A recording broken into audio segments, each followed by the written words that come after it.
Hi, boys and girls. I have another story for you tonight, and it was called God is Watching.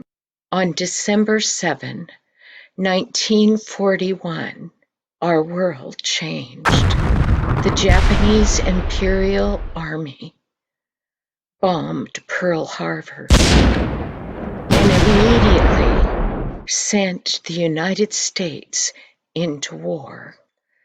The President of the United States, he declared war first on Japan. Then a few days later, he declared war on Germany. Soon after this, the draft board was formed, and immediately letters were sent out to all men that were 21 to age 45 to draft them into the United States military. Charles White, he and his little wife had gotten married numerous months before this. But when they heard about the declaration of war, they knew they would have never gotten married had they knew that Charles would have to go to war, and he would have to leave his wife, who was now expecting their first child, at home. Well, it wasn't too long after that declaration of war that Charles White did receive one of those letters. He didn't even want to open that envelope, but when he opened it and unfolded it, it was just as he expected. He needed to report for a physical exam, and after that, he would be drafted into the United States Army. He was drafted, and he did have to leave his little wife at home. But he wanted to serve his country. But there was one other problem. He didn't want to kill anybody. He didn't want to carry a gun or use a gun. Finally, he was able to become a conscientious objector, which means that he got to have the job of being a medic. He got to save lives, not kill people. Well, after all of his training was completed, he was sent away to train to be not just any medic, but to be the medics that set up tent hospitals all over war zones. He spent months training how to take all that down as quick as he could, how to pack everything up, and how to get it transported to the next place and set up a hospital there. He became very good at it. His job was to assist the surgeons that did surgery on all the soldiers that were injured. He worked from 7 o'clock at night to 7 o'clock in the morning, and he had been trained that when he picked up an instrument, he needed to take that instrument and he needed to slap it directly into the hand of the surgeon. And you think, well, that sounds rude. No, the reason for that was the surgeon did not take his eyes off of that patient that he was doing surgery on. So all he had to do was stick out his hand, and his assistant would put the right instrument in it, and he could continue doing the surgery on the patient he was working on. Well, Charles got really good at that, too. Matter of fact, he got to the point that the surgeon didn't even have to ask him for instruments. He knew exactly, because of the different kinds of surgery, what kind of instrument that surgeon would need. One night, Charles was at work, and one of those surgeons was busy doing surgery, and Charles was busy giving him all the instruments to do it. When behind Charles, the commanding officer appeared. Well, the commanding officer started talking to Charles, but he really couldn't look at that officer, which was something he should do, because he was still assisting the surgeon. Finally, the surgeon realized what the trouble was, and he turned to Charles and he nodded. And Charles turned around to the commanding officer and he said, "Yes, sir. What can I help you with, sir?" The commanding officer said, "We have a problem. This afternoon, the chaplain of this whole unit was injured badly in a battle. He's in the hospital right now. We can't be without a chaplain." And Charles wondered what this has to do with me. Now, Charles had been going to college, but he'd only finished 3 semesters toward his theology degree to become a minister. But that wasn't enough knowledge to be a chaplain. But the commanding officer said, "I have been through all the files, and you are the only one that has any knowledge. So we are giving you the job until the chaplain is well enough to return." That commanding officer started to leave, and then he turned around and he said, "There's one more thing. I've not been able to get anybody to replace you at this job, so you're going to have to do both jobs. You're going to have to continue working here from 7 o'clock at night till 7 o'clock in the morning. And then on the weekends, when we have church, you're going to have to get off at 7, the church services at 9. That meant no sleep. And of course, the next day was the first day that he would have to preach. Well, needless to say, all the rest of that night, his mind was not really on those surgeries he was assisting with. He was thinking about, what can I tell those soldiers? Maybe there's a sermon that I've heard recently that I could tell them about. Maybe, he'd have enough time to take a shower and get dressed. He wouldn't have enough time to really write a decent sermon. But he kept thinking about it. He had no choice. The commanding officer said, "You will do this, that I have that's able to do this. So you have to do it." And when you're in the military and your commanding officer tells you to do something, you do it right now.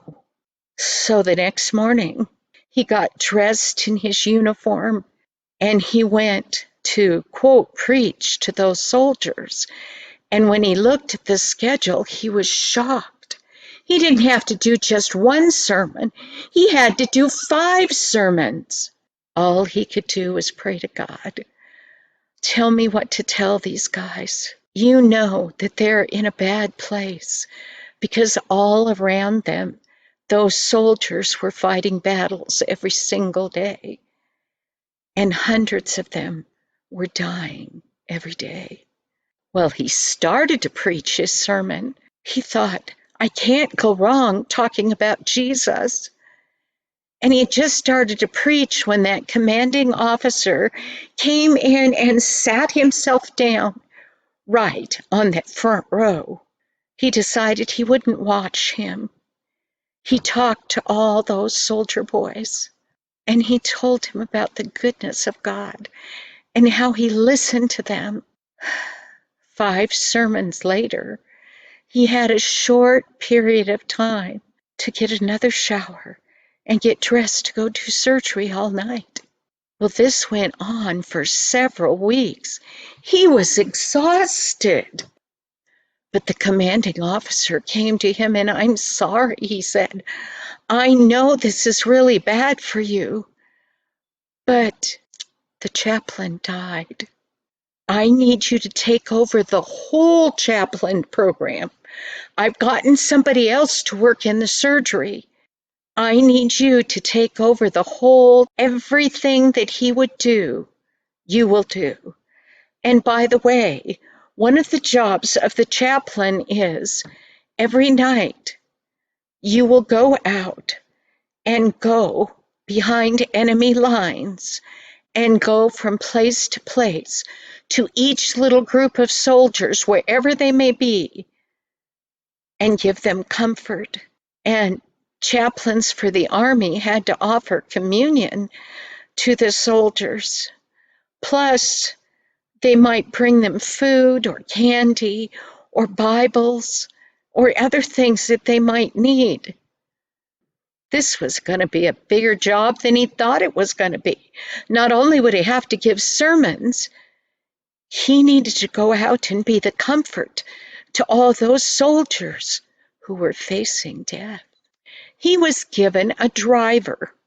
His name was Willis. And Willis drove a Jeep, and behind the Jeep, there was a small covered trailer. And all those things that I was telling you about, the candy bars, the biscuits, the cookies, the sea rations, all of those, plus Bibles and other things that boys might really need that were out on the fighting battlefield. He and Willis put all those things into the trailer, and every night they would start out. Well, they tried to start out a little before dark because the bombshells and those big bombs fell on the roads and there were big potholes. But as soon as it was dark, they had to turn off the lights on the Jeep and they had to drive in pitch blackness. This was really hard. One night, Willis, he was driving away, but he was looking this way and looking that way. He was squinting. He couldn't hardly see where he was going, and he was avoiding the big old potholes. Now, they kind of knew where they might be able to find the soldiers. During wartime, when they had to go out and see the soldiers, they had to go see them in enemy territory. Those soldiers didn't want the enemy to know where they were. Sometimes they were in bombed-out buildings. Sometimes they were in basements of buildings that the whole top of the building was gone. Any place that they could hide for a tiny bit of rest. And the chaplain's job was to find those soldiers and spend a little time with them, bringing them comfort, praying with them, reading them Bible verses, and giving them the treats and the Bibles that he had brought. That was a hard job. Well, this day when they had gone, they went over a big metal bridge, and it was about 100 feet down to where the river ran below. And Willis, he looked at Charles and he said, "I'm certainly glad we've got a bridge to go over, because this side of the bridge belonged to the American soldiers. The other side of the bridge belonged to the enemy." Well, they went as quiet as they could over that bridge into enemy territory. Well, they had seen several groups of soldiers that night, and finally they had come to the last group that they knew of. Those soldiers were down in an old basement, and the building above them was gone. It had been bombed by a bomb, and there had been terrible fighting went on that day. And when Charles and Willis snuck down into that basement to see them, Charles very quietly, in a whisper, got them all together and told them about God's care and the angels and prayer. Well, there was one soldier that just sat kind of back against the wall, and he was just shaking. And Charles, he went over and he sat down by that soldier, and he said, "What is it? What's wrong?" And the soldier said, "My best friend was fighting beside me today, and he died." Well, Charles, he felt so bad, he thought, "What can I do to comfort him?" So he put his arm around that young soldier, and he gave him specific Bible verses. He gave him a Bible, and he said, why don't you read Psalms 23?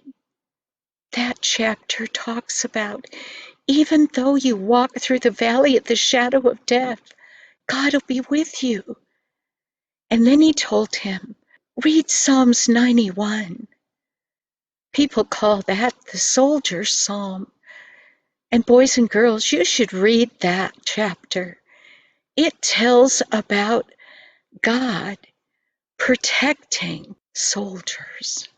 Well, they knew that they couldn't stay any longer. They had to get back before sunrise, and they would like to be back much earlier than that so they could have a little sleep before they had to go to work. But right before they went to leave, oh no, they heard the drone of an airplane. Now the soldiers had gotten so they knew by listening whether it was an American plane or if it was a German plane, and they listened. And they could hear that it was an enemy plane, and they all went, oh, are they going to bomb us here? But the plane went right over them. But it wasn't too long till they heard out in the distance a bomb falling and exploding. The soldiers said, I wonder what they blew up this time. Well, Charles and Willis knew that they needed to get out of there if there were fresh bombs being dropped. So they got in their Jeep and they headed on their way.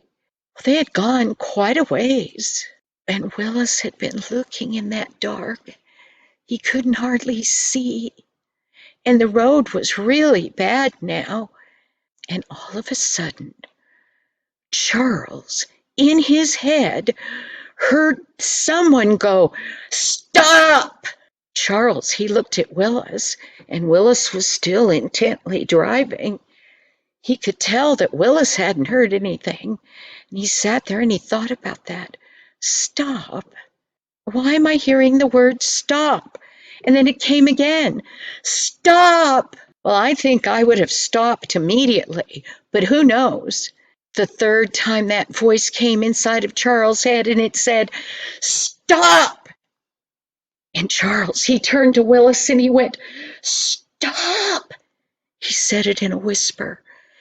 And Willis, he frowned and he jammed his foot on the brakes, and they came to a jerky stop, and all was quiet around them.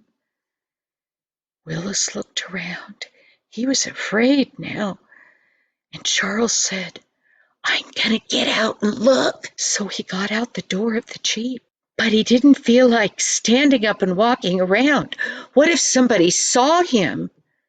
So he got down on his hands and his knees, and he started crawling. He crawled till he got in front of that Jeep, and then he stopped. He reached out in front of him with his hand, and it felt like there was a ledge there. And he thought, wow, this is a big pothole. But then he got over closer to that edge.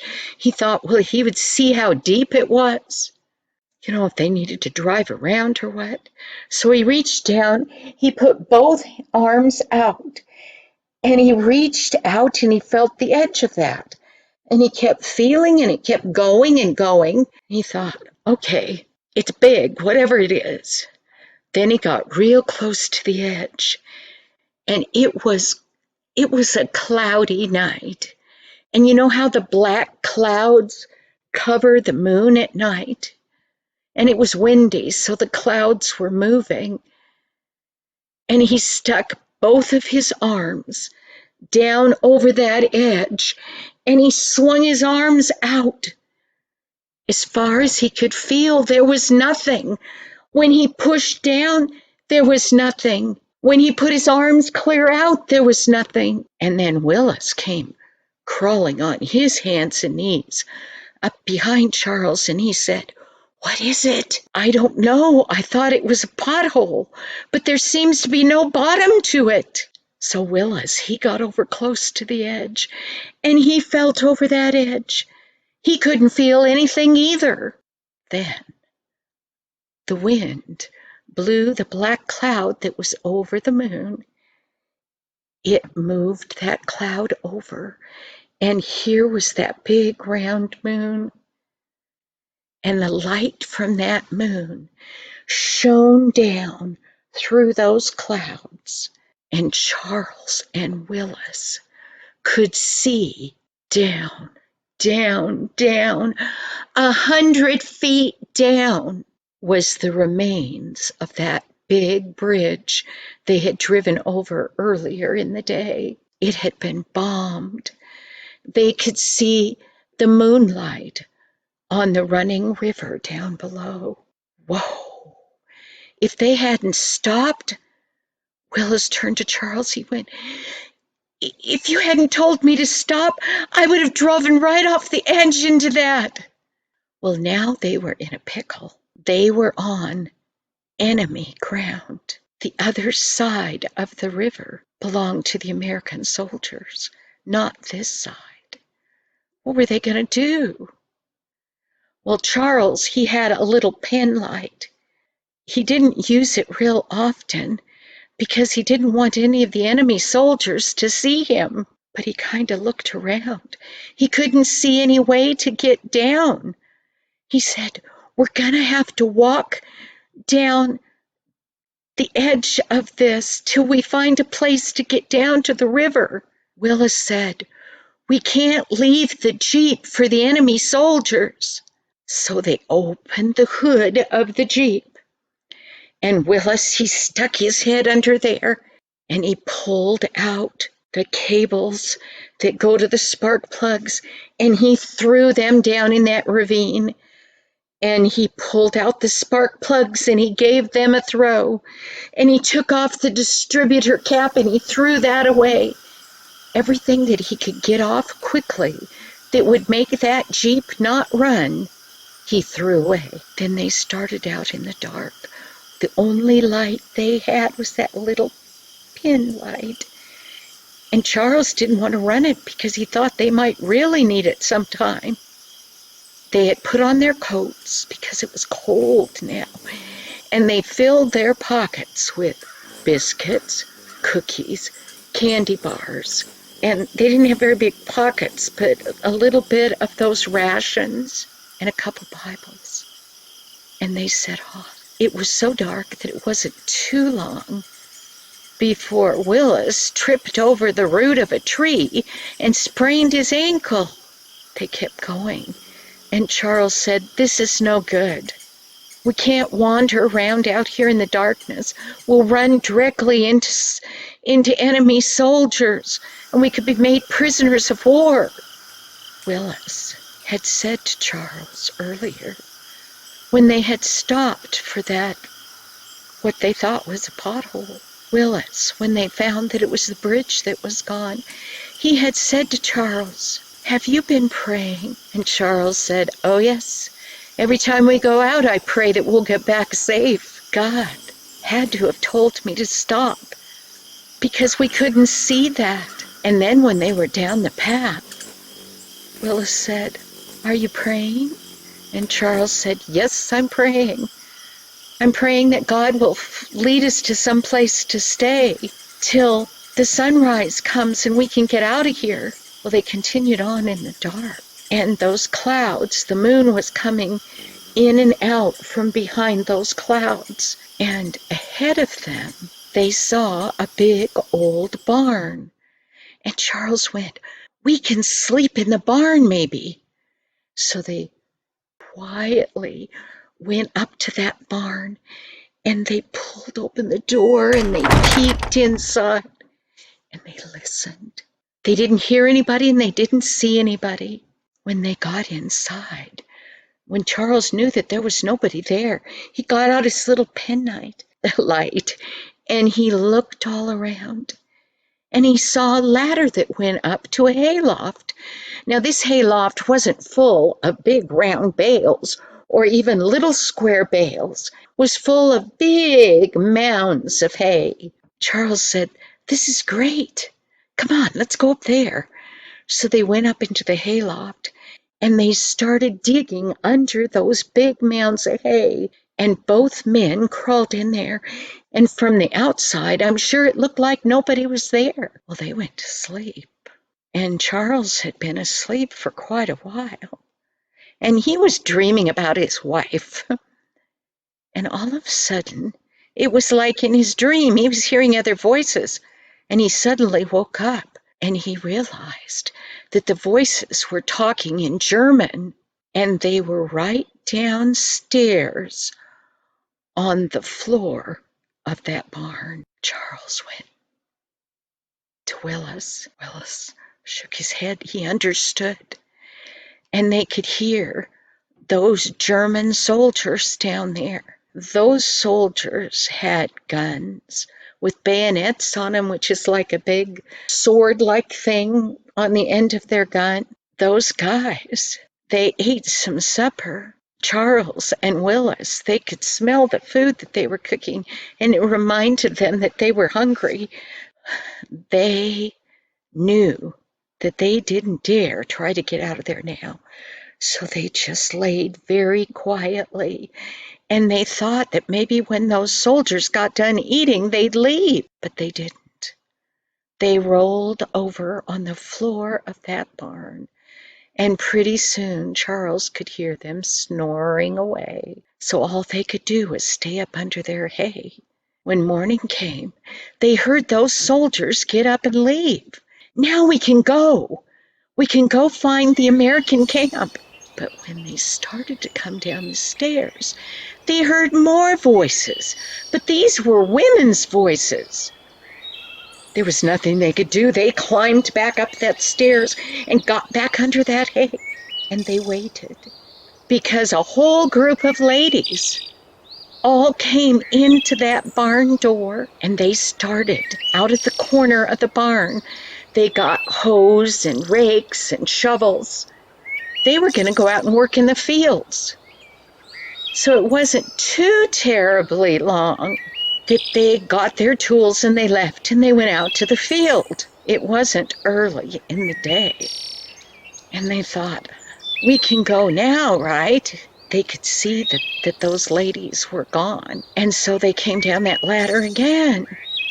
Those women came back. Up the ladder they went. Then when they thought they could leave after those ladies came back to go home. And then they thought, well, it's dark, but we could leave. And then they heard a Jeep coming. They went, oh no. And sure enough, a whole group of German soldiers came into that barn. So they had to wait another night. The next morning, when those soldiers left, they thought, we're going to go quick here. But before they could even get out of the barn, they saw those women coming, and they had to run up the hayloft ladder again. Well, as soon as they left, they said, we're going right now. And they got down the ladder, and they started out the barn door, and there were 3 boys. Charles, he looked at Willis, and he said, do you speak any German? Willis said, yeah. We're going to see if we can get those boys to help us. Maybe we can give them candy and they'll be willing to help us find the American troops. Explain to them that they were American soldiers. They weren't going to hurt them. Would there be any possibility? And then they gave them chocolate, and they were so excited about it, they immediately started eating it. Charles said, tell them we'll give them a bunch more if they'll find where the American camp is. After they gave him another chocolate bar, the boys agreed. Yes, they would go find the American camp, and they would come back and tell them. Well, they went back up in the loft, and they waited, and they waited, and it was afternoon before they saw those boys coming. They could see out through the little dirty cobwebbed window up in the hayloft, and they went down the stairs. And Willis talked to them, and the boy said, yes, we found the American camp. We'll take you there. And then he stuck out his hand, and Willis immediately gave him some chocolate and said, I'll give you more when you lead us to the Americans. So they did. They quietly followed those boys. By this time, it was evening, and they got closer to that camp. And all of a sudden, a voice from a soldier said, "Who goes there?" Charles and Willis, they stepped forward, and Charles said, "Charles White," and he gave his rank and number and said that he was a chaplain. And Willis stepped forward and did the same thing, but the men, they looked at him, and I don't think they believed them. I think they thought that they had deserted the American army. Charles said, "No, no, this is what happened," and he told the story. The soldiers took the two men and those boys. The commanding officer was rather rough with them. Charles finally was able to make him understand, and he told him where to call and everything. It was confirmed that they were who they said they were. Their commanding officer had said he thought they had been killed with the bombs, or maybe they had been taken prisoners of war. They were so glad to hear that they were alive. It wasn't too long that they made arrangements to take them back to the American side. When they got there, the men that were there all ran out and they applauded and they cheered. They were alive. God protected them from falling into the river. He had protected them when a bomb had come and it had exploded right behind that little trailer.